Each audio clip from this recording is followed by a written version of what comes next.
One of the men that frequently comes to the house Boba showed interest in Amarachi.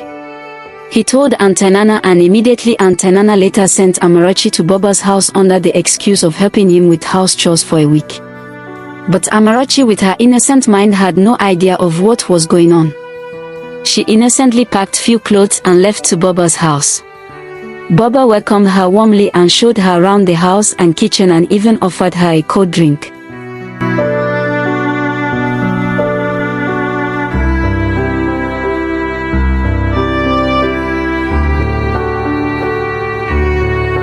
Amarachi made food and served Boba respectfully that morning. In the evening, Boba requested that his tea should be brought to this bedroom lounge. Amarachi was very weak and dizzy, but she gathered her strength and made the tea and took it to him, but he grabbed Amarachi with force. Amarachi was confused and didn't know what was going on, but she was very weak and dizzy because Boba had put something into the drink he gave to her when she came in the morning. Amarachi struggled, but she was very weak. Boba overpowered her and took her to his bedroom where he raped and molested her. When he was done, he opened the door and left the room. Amarachi cried and cried that evening till the next day. Then she returned and reported what happened to Auntie Nana. Auntie Nana coldly told her she had been sold to Boba for 5 million Nigerian nairas and she belonged to Boba now. Amarachi cried and begged Auntie Nana, but she called the security. And the security men dragged Amarachi back to Boba's house. Broken, traumatized, and trapped, Amarachi cried all day, knowing her suffering was far from over. When the security men brought Amarachi back to the house, she knew deep down that if Boba returned, her pain would continue. That same day, Boba came back and raped and assaulted her again. She was exhausted, broken, and overwhelmed with shame. Afterward, Boba coldly told her he would be traveling for 2 days, warning her to prepare herself because things would be worse when he returned. When Boba left, fear consumed Amarachi. She told herself she could not take it anymore. If she stayed in that house, she would die there. She tried to escape, but heavy security surrounded the compound.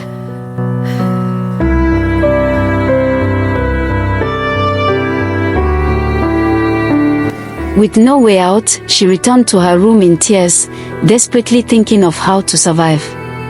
Later that day, Amarachi heard faint whispers. Confused, she followed the sound and discovered a locked room. When she opened it, she was shocked to see several young girls sitting on the floor, dirty, weak, and hopeless, and some were pregnant. She was scared and asked them what they were doing there. One of the girls explained that they had been trapped for years. Boba bought them from different people, forced them into abuse, and whenever any of them gave birth, their babies were taken away and sold. Some had lost one child, others two, and some were still pregnant, waiting in fear. At that moment, Amarachi realized the truth: if she did not escape immediately, she would end up like them. She comforted the girls and promised them that everything would be fine, even though she didn't yet know how. In fear, Amarachi started planning on how to escape immediately. That evening, while carefully observing the house, Amarachi noticed that some of the security men had stepped away. She seized the opportunity. She rushed into Boba's room, opened his drawers and safe, and took as much cash as she could fit into her small handbag. As she stepped outside, something unbelievable happened. The gate was open. Without hesitation, Amarachi ran. She ran as if her life depended on it. She didn't look back. She went straight to the park and boarded a vehicle heading to Abuja. She knew she couldn't return to her village. She needed a place where no one could find her. In Abuja, Amarachi arrived at Jobi Park and asked for the closest hospital around that area. When the female doctor came in, she told her she had been raped twice, but out of fear she didn't mention the person that raped her and also didn't narrate the story to the doctor or anyone. They did some tests on her. She was treated and discharged the next day. Then she went in search of a house. She had never been to Abuja before, but she kept asking questions for directions. She searched for accommodation but realized rent was too expensive. That was when she made a bold decision. Instead of renting a house, she would rent a small shop and start a business. She rented a small shop with the money she had took from Boba's room before she escaped.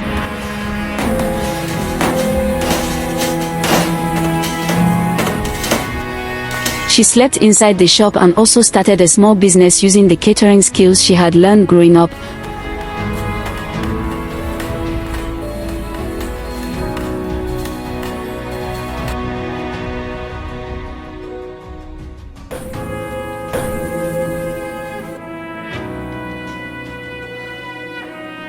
Amarachi began a small baking business.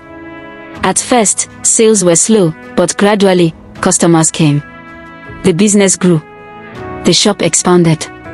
Within 2 years, Amarachi owned one of the biggest bakeries in Abuja.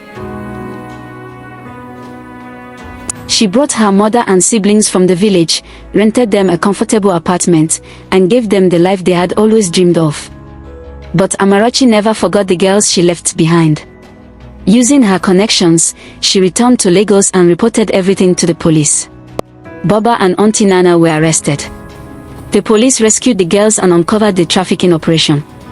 Baba and Auntie Nana were sentenced to life imprisonment for human trafficking and child selling. Amarachi opened another bakery branch in Lagos and employed the rescued girls, training them and giving them a fresh start. It's so exciting! Have you felt the baby kick yet? I can't wait to meet them all!